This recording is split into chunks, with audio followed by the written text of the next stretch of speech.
What's good, y'all? It's your man IRLnash back in the building.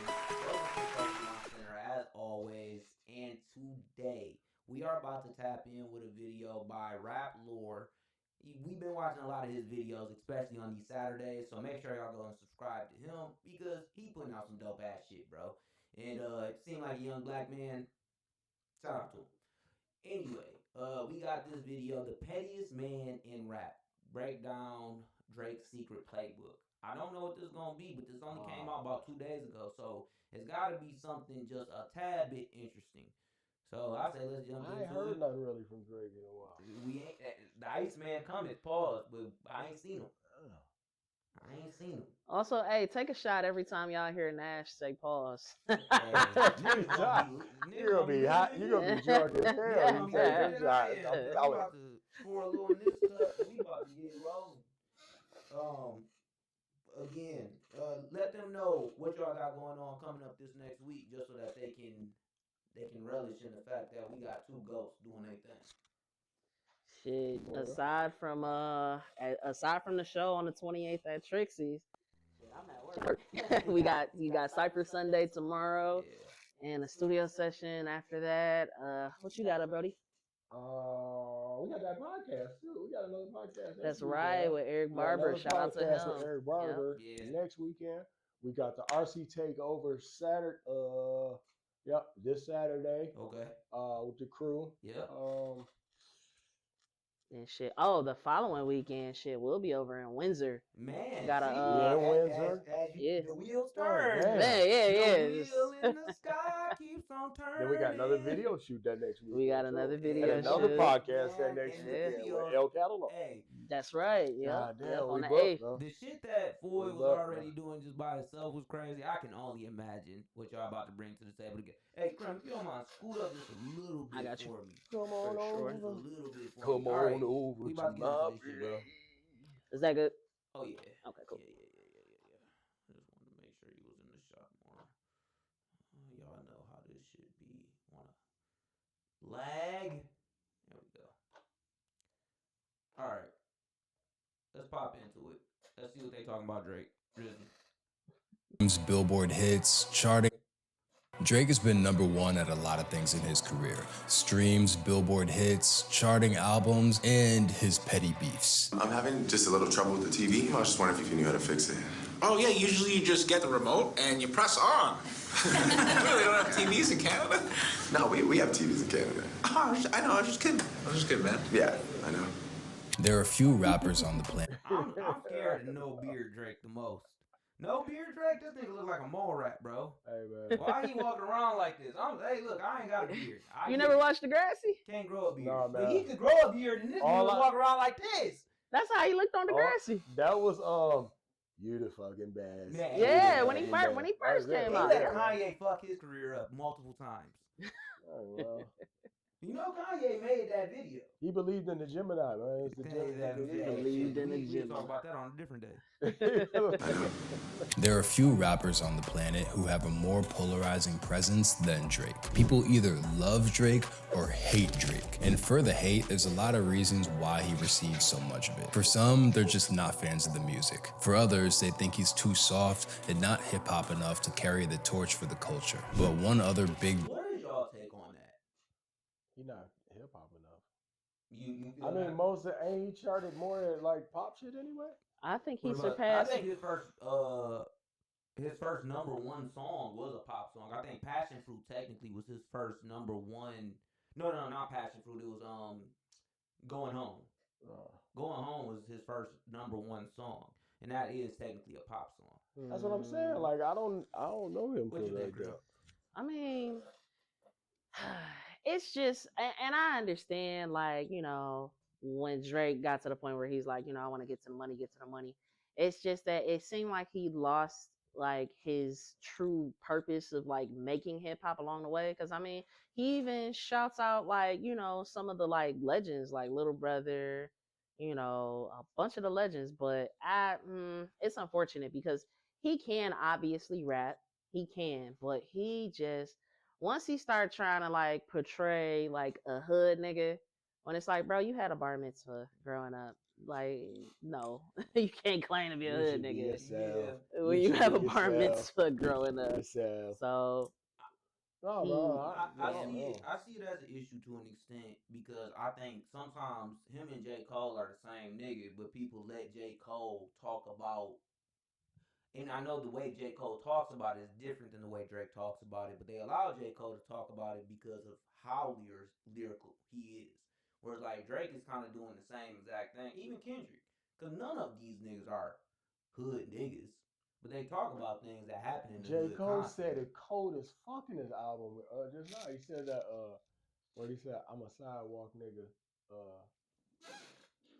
I'm a sidewalk nigga, I'll stay there. Leave them niggas in the streets because that's where they want to be or some shit. I can't remember how the fuck that bar went. I only listened to it once so far, so I don't really have any callbacks from the. Honestly, I didn't like it as much as what a lot of people was trying I to thought make that it at seem first like. because I had it on shuffle and I fucked it all up, man. Yeah, When I played it straight out, that bitch a banger. I'm not saying it ain't. It's J. Cole, and that's the thing. It's Drake, it's J. Cole, it's Kendrick. These niggas are the greatest of their time. It's just it's a debate of saying like, is he hip hop? Is he not hip hop? And I think that's been the debate about Drake since almost the beginning of his career. To be for real, man, I think he like in the borderline, man. He like a mixed Yeah. version of. reason people dislike Drake is because of how He a mixed version. a mix of a pop artist and a hip hop. Yeah, I would consider him like petty he is. Drake is a notoriously petty individual, whether it's towards other rappers, the media, the women in his life, or his own family. He's gained a reputation for being wildly vindictive. Because of that, today we're doing a deep dive into Drake's pettiest moments in history, along with the tactics he's used to out-petty his rivals, which we'll refer to as Drake's petty playbook. Which rapper did Drake intentionally seek out relationships with their ex-girlfriends? Which rapper did he encourage? Along with the cut this shit, bro. Just get rid of it. Your hairline is too far back for you to be still doing this. Or shit, he could do the tactics he's used to out-petty his rivals, which we'll refer to as... That nigga look like he... Never mind. I'm not gonna say what I was gonna say. He could get the turkey boom, man. What is it? Oh, going to go to turkey? yeah, Go going to to turkey, get that head in Bro, the first. nigga basically bald. I was like, bro, you Drake's petty playbook. Which rapper did Drake intentionally seek out relationships with their ex-girlfriends? Which rapper did he encourage his fans to harass? And which rapper did he shame for going to rehab? My name's Poncho, the host of Rap Lore, and we're gonna dive into it right now. I've been a mess since every girl I left went and got a new man, but I'm the new version of Fresh Prince. And the bands got bumped for real. I switch wifey every season like Uncle Phil. And then the chorus drops. So that was a little verse I wrote. Little something. First things first, why is Drake so damn petty? To really grasp that, it's important to understand his come up. Aubrey Graham was born on October 24th, 1986 in Toronto, Canada. His dad was a drummer, which exposed him to music young, but he spent the majority of his childhood growing up in the Forest Hills neighborhood with his mom after they got divorced. Drake got his come up as a child actor in the show Degrassi, playing the paralyzed character Jimmy Brooks. Towards the late 2000s, he took his... I've never watched Degrassi before. Bro. Not one time. Degrassi was the shit growing up. Yeah. So you fucked with Jimmy before he was Drake. Yep. Sure did. Damn. When he had the wild ass hairline, like how he got. Tapered. Listen. It was a 3 all around. That nigga ain't had no black friends growing up. Like, shit. It's crazy because, like, I want to say maybe around season 5, season 6, like when he got like further, he was like, all right, let me get a hairline. Nigga started hanging out with Wayne a little bit. Nah, this was before he even met Wayne. Yeah. This is before he met up with Wayne. See, because I always thought Drake, at the end of his, I don't know really his run in the show because I didn't watch it for real. So I always thought he knew Wayne while he was doing the show, like towards the end at least of when he was doing the show. He started to... Probably towards the end, maybe like his very last season on the show. That's probably when he had linked up with Wayne. Maybe when he had the cuts.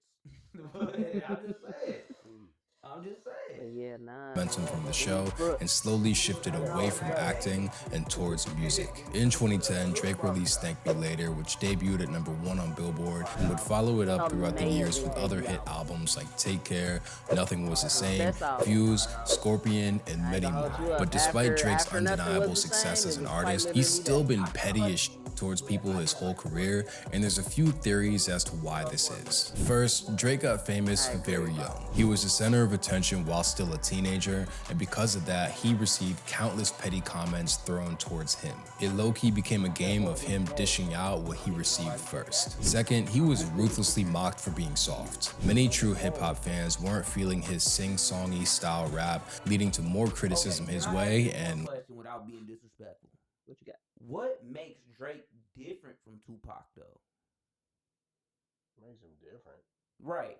Because Tupac was a performing arts kid who was in Juice before he ever had even an album out.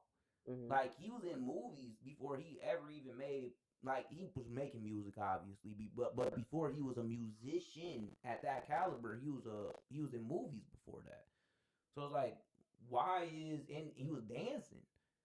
So why? Well, he impacted a different set of people, man. That's Absolutely. the difference. That is the difference. The only difference is he impacted a different culture of people, a different group of people, if you want to say, or culture of people than Drake did. Bro. And at a different time. But didn't Drake invigorate the hip hop space? Like, kind of like the way Jay-Z did? But Pac was already plugged in because his mama was a real Black Panther. That was a real thing. So he was already rooted in. The arts just came in with everything else. I get that. I'm just saying, though. You're saying, what's the difference? He wasn't a thug. The nigga Drake just went down there for audition, and they liked the nigga and signed up, man. Yeah, I'm not. Look. The thing is that I think Drake, to me, and I know this is gonna be very controversial, I think Drake is a better rapper than Tupac, and I think Tupac is a better actor than Drake is.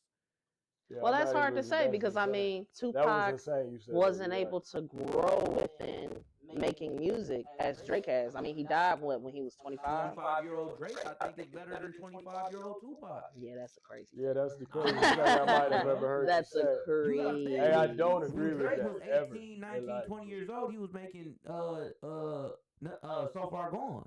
So it's like, I'm 23 with a money tree. That's Thank Me Later. Nigga, this nigga made a 2-disc album. I'm not trying to take away from Tupac's leg. I'm just trying to say that the paradigm sometimes shifts.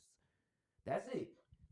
Okay, I'm gonna get out the fire. I'll get out the fire. 7 Day Theory. The first point made him dish it right back out. Third, he's egotistical as hell. And not even in a bad way, but in a way where he believes he's the best at everything. So anything that goes against his image he has of himself, he has to crush. And lastly, he's very incentivized to be this way. Whenever Drake speaks or puts out music, people hyperanalyze it, looking for the jabs in there. This fixation on who could Drake be subbing next brought more attention to his music, which only made him a bigger artist. Drake won the game by being petty, and now it's time to dive into Drake's petty playbook to see all the ways he attacks his ops. Like, nobody cares about this guy, so it's not really much I can say better than Drake Has a Baby. He won. You know, he won off that bomb. Page 1 of the petty playbook, the diss record. This is the most common and self-explanatory page in the book. Over the years, Drake has released a crazy amount of diss records towards other rappers. I love to be like, he didn't get the nigga. Pause. He got you, bro. He got you. Make sure you take a shot. A nigga say you are hiding a child. Yeah. And it's kind of like, damn, brody. And it's like, it shouldn't be the way that it is, but it's because you Drake. Somebody can bring up some knowledge that nobody even knew. And the fact that Kanye West is the conduit for all of that is crazy to me. Kanye really been setting the hip-hop game on fire for the last 15 years. And ain't gave a fuck. That nigga is wild. That nigga don't care, bro. That nigga said, I'm gonna make Pusha T the president. But also fuck Pusha T at the same time. Like, damn, bro. Okay. There's a lot to list, so we'll run through the big ones right now. In 2011, Chicago rapper Common threw subtle jabs at Drake on a record called Sweet for what he referred to as being fake tough and not street enough for hip-hop. Singing all around here, man. Common attacked Drake because Drake started dating tennis star Serena Williams, who Common had an on and off again relationship with. When Drake heard the subs towards him, he responded with a feature on Rick Ross's single Stay Scheming. Guess every team doesn't come complete with niggas like ours. That's why I see no need to compete with niggas like y'all. I just ask that when you see me, you speak up, nigga, that's all. Subtle and calm, but effective, and clearly aimed at Common given their tension at the time. However, this was a warm-up for what was to come. In 2015, Drake barred up against Meek Mill after Meek accused Drake of using a ghostwriter on their collab track, Rico. You might just get hit with the Rico. Drake swung back with 2 vicious diss records, charged up and back-to-back, with some of the harshest bars being Trigger fingers turn to Twitter fingers. Yeah, I'm not the type of nigga that'll type of niggas. And shout to all my... He didn't want the Kendrick shit to be as memorable, but it's like, bro, when you said that shit, it was memorable. When Kendrick said that shit about you, bro, it was memorable as hell, bro. A minor? Nigga, I was listening to that shit like, this nigga's killing this nigga right now, bro. The first time I heard it, I was like, this nigga is killing this nigga right now, G. Like, I can't lie. And that's how I felt when I first heard back to back against Meek Mill. And I was like, this nigga is killing this nigga. Yeah, now right Drake now, was bro. strategic with that shit, Definitely. but he got a taste of his own medicine when Kendrick came It was through. almost like Kendrick said, I'm going to take a second. I'm going to learn. And then I'm about to come back and I'm about to fuck you up so much, bro. You never going to be able to come back from that shit. And it's kind of crazy because I'm anticipating a Drake album, but I'm anticipating that bitch to flop too. It just might. It just might. Just wife and Nick.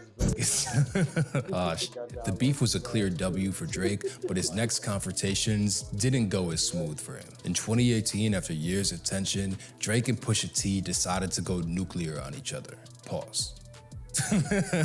There is a long history of disses between the two of them dating back to 2010 when Drake dropped Dreams Money Can't Buy. And I feel like lately it went from top 5 to remaining 5. My favorite rappers either lost it or they ain't alive. Since then, there was a total of 8 diss records dropped before Drake dropped his ruthless diss track, Duppy Freestyle. I could never have a Virgil in my circle and hold him back cause he makes me nervous. I want to see my brothers flourish to their higher purpose. You leeches and serpents. But as we know, that wasn't the end of the story, with Pusha dropping the story of Added On afterwards, exposing Drake for hiding a kid from the world and handing Drake his biggest L to date. But that record of the biggest L would get absolutely smashed by Kendrick in 2024. I've done several. As a biracial man, it's certain shit, bro, you just can't do.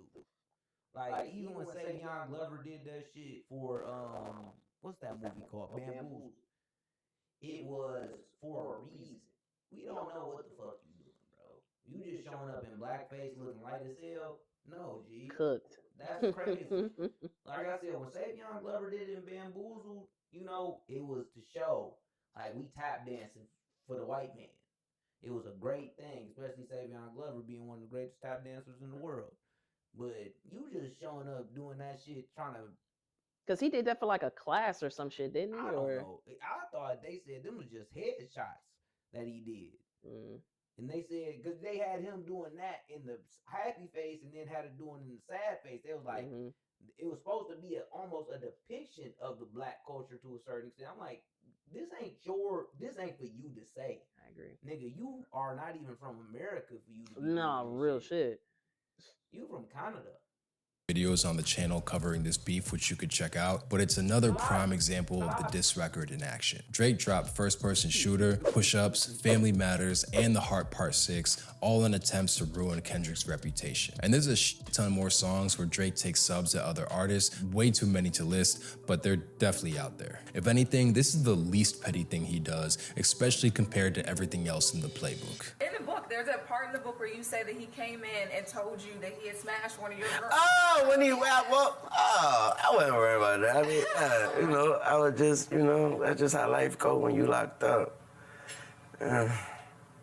Page 2 of the playbook, the T-Wobby. The thing about Drake is he believes just dissing someone is too easy. And there's some Stop. Please. You don't gotta fuck every bitch that you come in contact with, bro. You do not have to. You don't even have to entertain the fucking. Why your man bitch though? Why any bitch sometimes? Why not just chill. Why not just hang out? Why not just make that shit be cool? Like, god damn. Because I feel like niggas do certain shit just for the plot, just to have something to talk about and like add to the music they make. I think it's for the lore. Now you saying to tell? No, I don't want to feel that just in my soul to know like I got one of them. Not to hurt you with this fact that I know. Like it's crazy. For the lore, not for the same thing. But the nigga changed his whole life. I think I would say more so for the plot. That way, for upcoming music come up, they have shit to talk about. Yeah. What you saying, boy?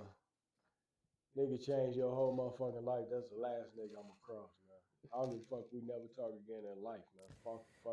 I don't understand the principle of niggas, man. This is different. But if that's the case, then I don't understand Kendrick Lamar going at Drake to begin with, because. But what was the? Well, I'm talking about fucking a nigga and bitch, man. Well, why are you fucking? The whole song of you saying, nigga, you was hating on me when you first met me because you was mad I was the same age as you and I was already on.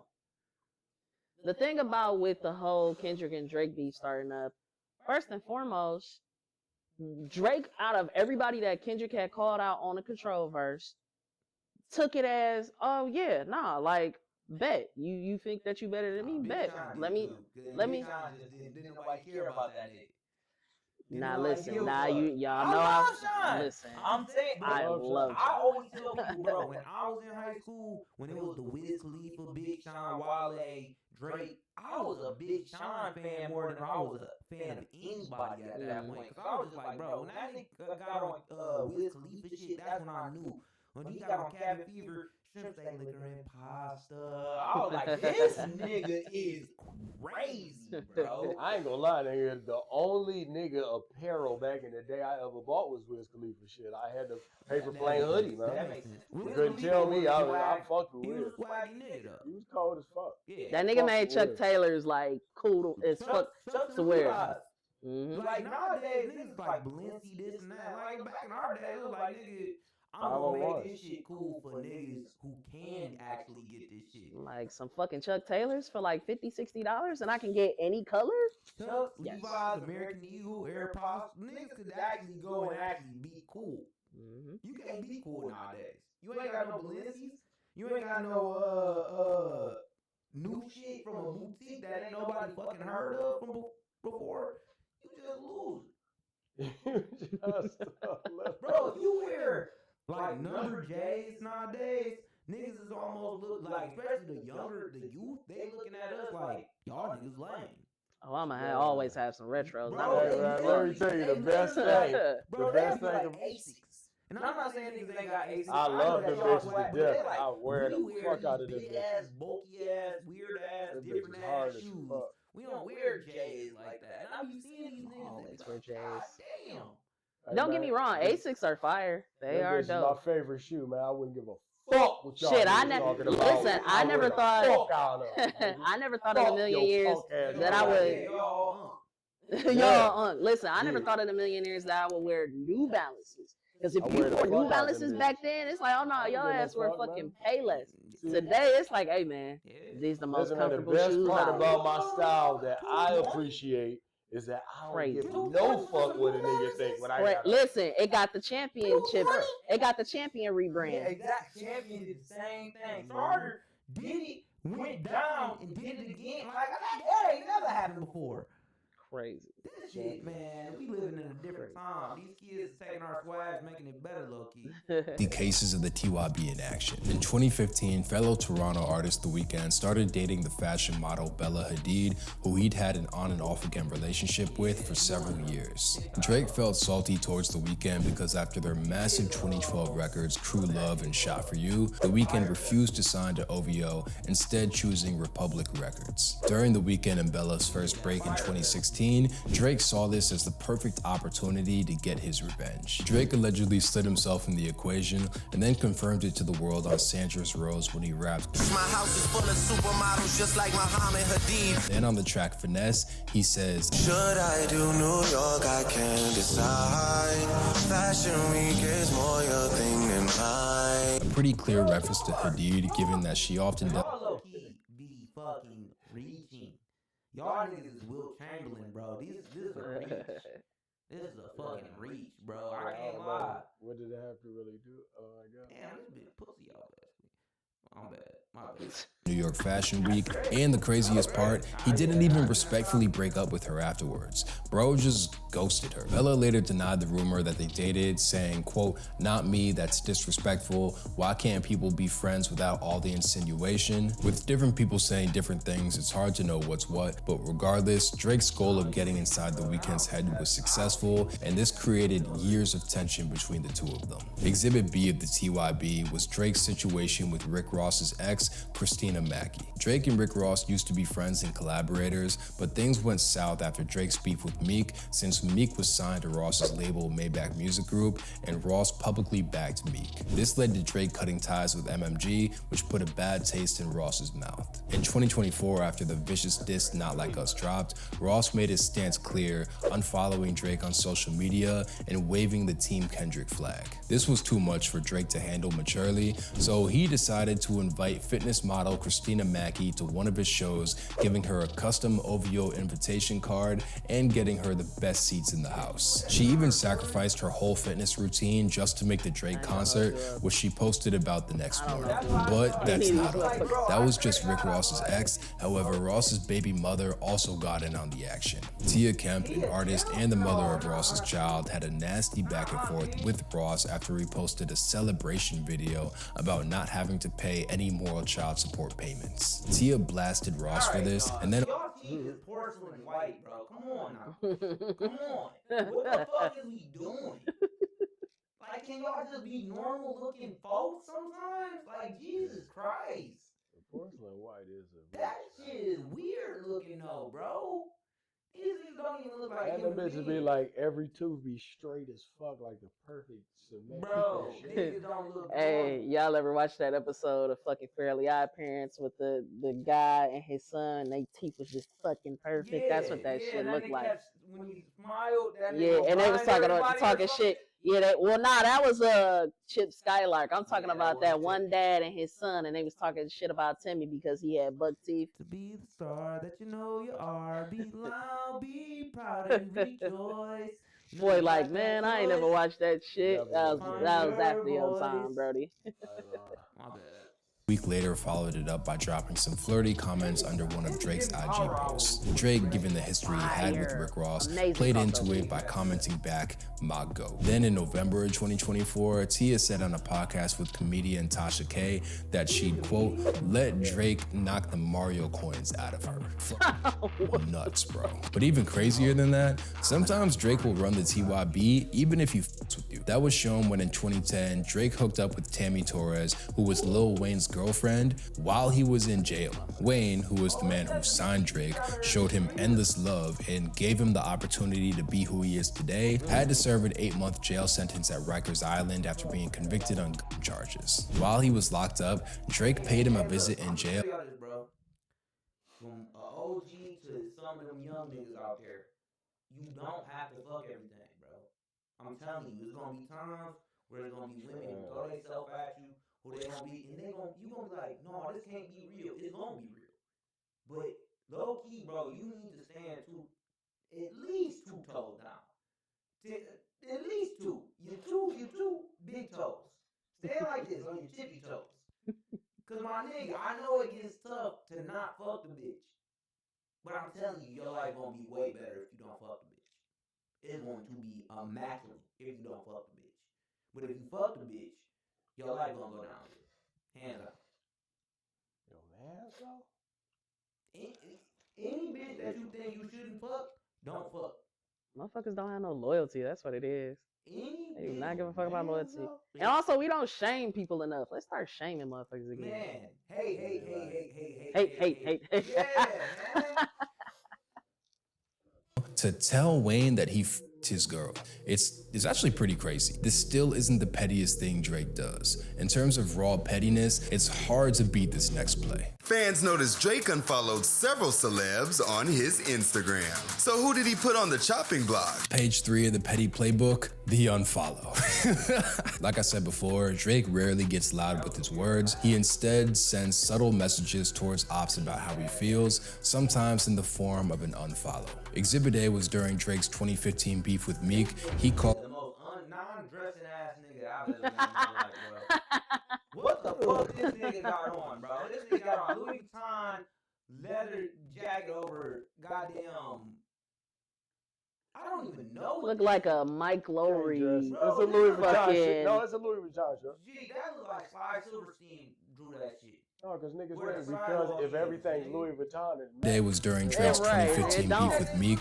He called the unfollow to never be refollowed again. Exhibit B was the weekend between 2015 and 16, mainly for the reasons listed before. He'd also unfollow Bella Hadid in 2018 after the whole situation I spoke about earlier, but in reality, it just looks petty as hell. Exhibit C, Bobby Althoff. Bobby Althoff is a thing in the music industry that does podcasts and interviews, but no one really knows why or how she got here. Regardless, she scored an interview with Drake that was horrendously awkward. The overt weirdness of the interview made it blow up and kicked off a relationship between the two of them. However, after this, a clip surfaced online of Bobby bitterly staring at Drake during one of his shows with her arms folded and a look of disgust on her face. And this was all it took for Drake to get his feelings hurt. He immediately unfollowed Bobby, and the interview they had together. Ain't all of this just a marketing scheme for each other?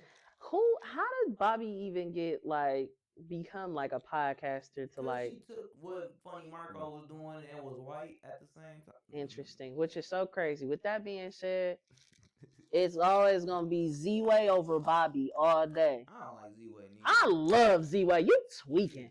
You crazy as hell. Z-Way be fucking. I'm not a fan. Man, Z-Way is the shit. Honestly, You wildin'. Don't fuck with none of her content. Z-Way is fucking hilarious. Hilarious. I don't know either one of them. Your boy said, you know what? I'm living my life to go.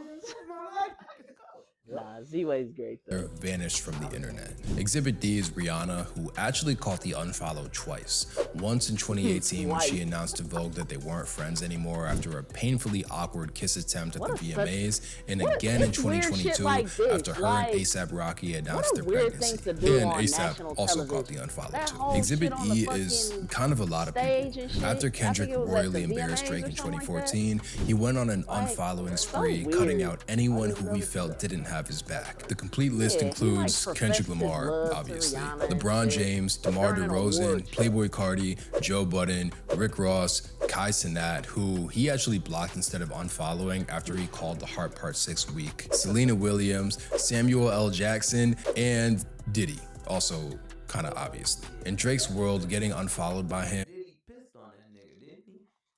is the ultimate fuck you. There's no coming back from that. But an unfollow isn't the only way that Drake uses social media to send messages, which goes into our next play in the book. Champagne Poppy, aka Drake. Yes, Drake sent me a direct message via Instagram. Page 4, the DM slide. I'm not a fan of Fantino.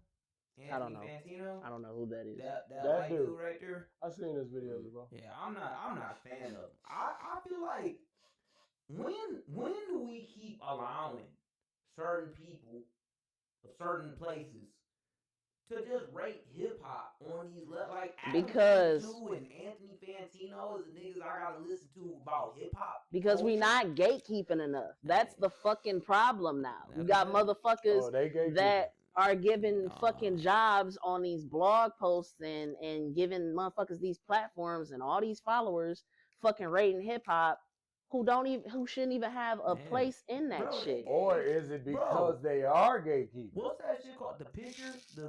Could be. What is that shit called? They rated Bring Fire shit a 5.7 or some shit. And it's like, bro, didn't it just come out? Who are y'all? Who is these people? But I know that Bring Fire enough ain't putting out no 5.7 hey, type shit, bro. But listen, these are also the same people that just rated J. Cole's album worse than Ice Spice album. Yeah, like, crazy. Please be fucking He doesn't do serious. it often, but when he does, You talking about? it hits hard. The most Like, notorious example wild. of this is when a fan came at Drake sideways on Instagram. The troll jumped in Drake's comments to say, quote, "Your son probably played with Ghost Riders," in reference to Meek accusing Drake of I don't know if she had one or not. I like some Ice Spice shit, but I've liked Ice Spice before she was famous. You know who I like, man? Doja Cat. Yeah. not writing his raps. But instead of getting heated, Drake decided to have some fun with this situation. He found the troll's wife on Instagram, followed her, then commented back to the man, quote, "I just followed your girl because she's probably miserable and she needs some excitement in her life." That's so crazy, bro.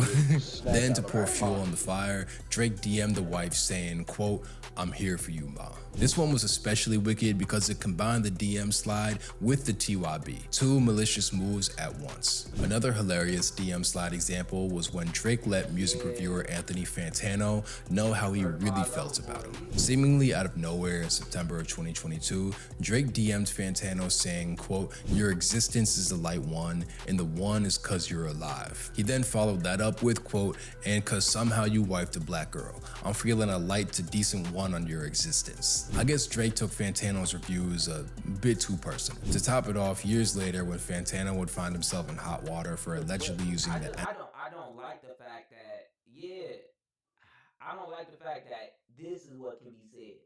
Leaked audio of you saying the N, bro, come on now. word in his content, Drake would post a story of Fantano on his story with a row of laughing emojis lined up on his mustache. And that example leads into our next page perfectly. You know, I went online and I said, like, you can't be top 5 if you have writers. And that applies to Drake, Kanye, whoever. Page 5, the kick 'em while they're down. Timing is everything with Drake. He's a master at not just knowing what to say or do to his ops, but when to do it to get the maximum effect. Drake has a long history of rubbing salt in wounds, starting off with Kid Cudi. The beef started in 2016 when Cudi accused Drake of using ghostwriters, which we know from the Meek situation, Drake takes high levels of offense to. Drake, in response, decided to lay down some vindictive bars towards Cudi. You were the man on the moon, now you just go through your phases, life of the angry and famous. This was especially cruel because at the time the track came out, Cudi was in rehab for his drug use and extreme depression, trying to get his life back on track. Kanye West would facilitate a reunion of the two of them in 2018. However, this moment created permanent tension between them that will likely never resolve, which was proven in 2023 when Consequence quoted Kid Cudi calling Drake a cornball. Another example of Drake kicking people while they're down was his situation with Joe Budden. Joe and Drake had a long-running beef dating back to April of 2016 when Joe harshly criticized Drake's album Views. I think that kid on that album that I heard sounds real uninspired. 40, you sound amazing. 40 continues to progress. Drake, you do not. That's when Budden was still on that, thou shalt not be named. Hey, but listen. This led to multiple diss tracks and callouts on social media and one royally petty action from Drake. In July of 2016, when Joe Budden was having a peaceful day pulling into his driveway, two self-proclaimed Drake fans pulled up on Joe, filming Snapchat videos of him through his window. Joe's rational response to this was to get out of his car and run down on the kids, eventually catching up to their car on foot. The moment was extremely embarrassing for Joe and led to the whole hip-hop world clowning him. But for Drake, clowning just wasn't enough. Drake decided to reward one of the kids for his actions by following him on Instagram, showing his stamp of approval for his fans harassing his ops. Wild and hilarious. But sometimes in Drake's eyes, it's not even worth kicking someone while they're down. If Drake doesn't see you as worth a response, he goes into the next page of the book. Washington County is getting a pretty famous new neighbor. Canadian rapper Drake is now the owner of this $15 million property, and he seems pretty excited about it. On the news, that's crazy. I'd be like, no. Page 6, the flex, also known as the I'm better than you or the I'm too successful to care. This play is a sleeper because it's extremely loud without saying much at all. There's two ways Drake uses the flex. The first way is in his music, and the second is in his antics. Examples of the flex in his music are his Summer 16 record. I used to want to be on Rockefeller, then I turned into Jay. Now I got a house in LA, now I got a bigger pool than Ye. 2 is collab record Where You At with Future. By the neighbor's house if they complain about the noise, man. 3 his track Omerta. I plan to buy your most personal belongings when they up for auction. And many, many more. For the antics, the flexes include 1, actually buying bottles for Charlemagne when he said he would in back-to-back. 2, actually buying his neighbor's house for $3 million when they complained about the noise. And 3, actually buying Pharrell's jewelry when it went up for auction. It's cold, calculated, and accurate. No matter how you... When he said, I bought your boss's chain and melted them down, I was just like, damn. This nigga taking this whole swing at hip-hop right now. I don't know how I feel about that one. You can't argue Drake's success, so oftentimes running this play is an automatic L for whoever he aims it at. Last but not least though, if everything else in this book fails, there's one last wild card play. He didn't give a fuck about him. I watched the video that Drake can run. This is a very sad day for Drake because a judge has decided to dismiss the lawsuit, the defamation lawsuit against Universal Music Group. Page 7, the lawsuit. This is the Hail Mary of the petty playbook. Bold and daring, but risking and can backfire greatly. He's only ran this play one time, and for his sake, I hope he never has to again because it went bad. That time, of course, was Drake suing his own label UFG for promoting Kendrick's vicious diss track, Not Like Us. I've covered the lawsuit situation extensively on the channel already. Suing your own record label is crazy, but thinking that you're gonna win is even crazier. Nah, and don't get me wrong, because I had a conversation with one of my homies about it. I get it. I get why he did it, but for hip hop's sake, and honestly, like just like he was saying, like, well, what's the difference between Tupac and Drake? That's the difference. Tupac would have never do no wild shit like that. Like, what? That's why I said I don't get you suing and then you thinking you gonna win. That's the thing. If you sue somebody, you need to think you gonna win. There's no way you can go into that place and think that you about to win against your own record label. Come on, bro. They brought him on knowing that y'all didn't fuck with each other. You talking about dog that fucked Wayne? I'm talking about Kendrick Lamar. I'm talking about the nigga that fucked Wayne girl. Yeah. Right. Right. Right. But that's the thing. Oh, all right. If you already having beef with a nigga, and then that nigga was signed to another nigga, and now y'all signed to the same record label, don't that mean that your record label is literally saying, I don't fuck with you no more? Or who makes those decisions to push the record? The nigga who says, I want to cause controversy. Hey, y'all ever seen that most candy bars is owned by the same company, right? Mm-hmm. And they competitors against each other. How Mars own M&M's and Reese's Pieces? That don't even make no sense. Shit, funny enough, I won't do it again, but the major fallouts from the lawsuit were one, widespread. The creator, the grandson of the creator of Reese's Pieces is going at Hershey's because I guess the chocolate that's being used for the Reese's ain't the same. Man. And it's like, damn, not this being a generational beef that we have now. Generational beef of candy bars. Of candy bars. That's under the same umbrella. Drake, Kendrick, and Jay-Z kids all got to rap against each other, make music about each other for the next 20, 30 years. Industry from people like Pusha T, Snoop Dogg, and Joe Budden. 2, basically everyone perceiving Drake as soft, calling the lawsuit a bitch move. And 3, it's just like basketball. It's just like the NBA in this day and age. Almost every nigga. Look, this was. They said that Will Chamberlain had sex with 10,000 women. Probably did. I think it was 30,000 actually. Probably, and that's the reason why the NBA looked the way it did. Bunch of tall sons of bitches. Tall, light-skinned Jalen's and Jadens. It's just, these niggas have wilted down Wilt Chamberlain's DNA to 100,000 niggas.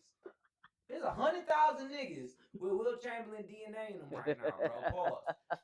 That's the NBA. That's why all these niggas tall, good, and the sons of other niggas from the NBA. They Wilt Chamberlain's sons. What if they family tree? It's just like Jesus. Man, what? It's just like the presidents. It's like all of them niggas come from the same nigga, Augustus Freeman. judge, dismissing it completely under the grounds that lyrics are artistic expression and opinions, not defamatory facts. It was a massive L for Drake, probably equally as big as the Not Like Us song itself. That is, from start to finish, Drake's petty playbook. Adopt these plays and you too could be known as the pettiest individual in your city. And if you want to know more about why hip-hop never respected Drake, there's a full breakdown of it on the Listen, man, what solidified that motherfucking beef as the greatest beef of all time? Fetty Wap just got really when that nigga won the Grammy for it, in the whole room, Beyonce, Taylor Swift included, was like A minor, like Canadian tuxedo, man. Crazy shit. Hey, I feel it. Crazy. Yeah, I never saw that, man. I'll be out the loop. I'll be in my own little world. That's another one, y'all. That's another one. Appreciate it.